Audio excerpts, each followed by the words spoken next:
Hey guys, இன்னைக்கு எபிசோட்ல என்ன இருந்துச்சுன்னு பார்க்கலாமா? இன்னைக்கு எபிசோட்ல வந்து சஞ்சய் வந்து பைரவி சிந்து கிட்ட விசாரிக்கும் போது சிந்து நடந்த எல்லாத்தையும் ஒன்று விடாம சொல்லுவா. எல்லார்கிட்டயும் சொன்ன மாதிரி இங்க ஸ்னேகா எல்லாத்தையும் பார்த்துக்கிட்டே இருப்பா. ஐயோ, கண்டிப்பா சஞ்சய் கண்டுபிடிச்சிருவா, நம்ம நல்லா மாட்ட போறோம்னு சொல்லிட்டு பயந்துகிட்டே பார்த்துக்கிட்டே இருப்பா. இங்க எல்லாரையும் விசாரிச்ச உடனே சஞ்சய் சொல்லுவான், பைரவி நான் சிந்து கிட்டயும் சிவா கிட்டயும் தனியா விசாரிக்கணும், மற்றவங்களெல்லாம் வெளில அனுப்புறியான்னு சொல்லிட்டு வேணும்னே பண்ணுவோம், ஆறுமுகத்தை இது பண்ணுன்னு சொல்லிட்டு எல்லாருமே வெளியில போயிடுவாங்க. அதுக்கப்புறமேட்டா சஞ்சய் வந்து பைரவி நான் உங்ககிட்ட தனியா பேசணும்னு சொல்லுவான்.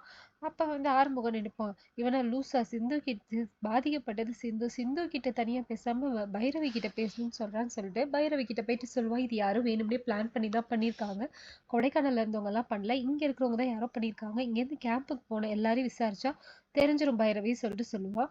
உடனே ஆறுமுகம் வந்து பைரவி உன்னை அம்மா பேசணும்னு சொல்லி கூப்பிடுறாங்கன்னு சொல்லிட்டு கூப்பிட்டுருவான்.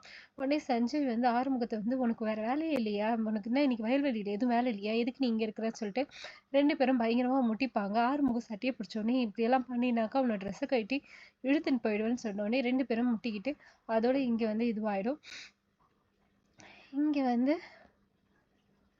இங்க வந்து காயத்ரிக்கு செழியன் வந்து கால் பண்ணுவான், வீடியோ கால் பண்ணி, காயத்ரி இந்த மாதிரி என்ன ஒருத்தன் கடத்தினால, அவனை கூட நான் துரத்தின்னு போனல, அந்த சிசிடிவி கேமரா கண்டுபிடிச்சி டிஜிபிடி கொடுத்து அவன் எதுக்காக என்னை கடத்தினான்னு சொல்லிட்டு நான் கண்டுபிடிச்சிடுறேன்னு சொல்லிட்டு சொல்லுவான். இதெல்லாம் வந்து எசக்கி பார்த்துக்கிட்டே இருப்பான். பார்த்துக்கிட்டே இருந்துட்டு, இன்னும் செழியன் நீ இவ்வளோ மறக்கவே இல்லையா, ரெண்டு பேர் பேசினே தான் இருக்கீங்களா சொல்லிட்டு ஃபோனை வந்து உடச்சி போட்டுருவான்.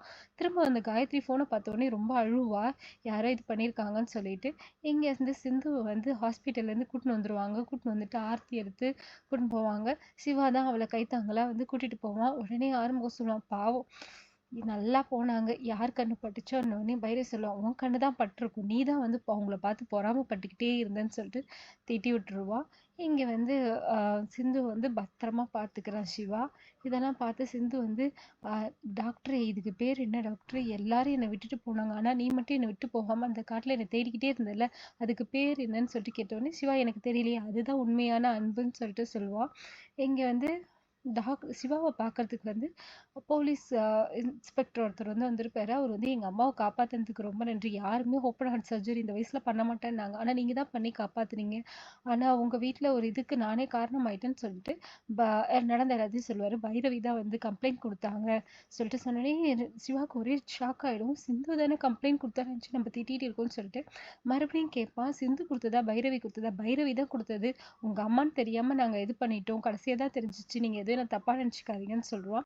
இங்கே வந்து சிந்து வந்து மகா வந்து அடிச்சு துரத்தி நீ தனியாக தான் தூங்கணும்னு சொல்லிட்டு தள்ளி விட்டுருவா, அனுப்பி வச்சிருவா. இதோட இன்னைக்கு எபிசோட் முடியுது. மறக்காமல் இந்த எபிசோடை லைக் பண்ணுங்கள், ஷேர் பண்ணுங்கள், சப்ஸ்கிரைப் பண்ணுங்கள். மறுபடியும் நாளைக்கு எபிசோடில் பார்க்கலாம். தேங்க்யூ.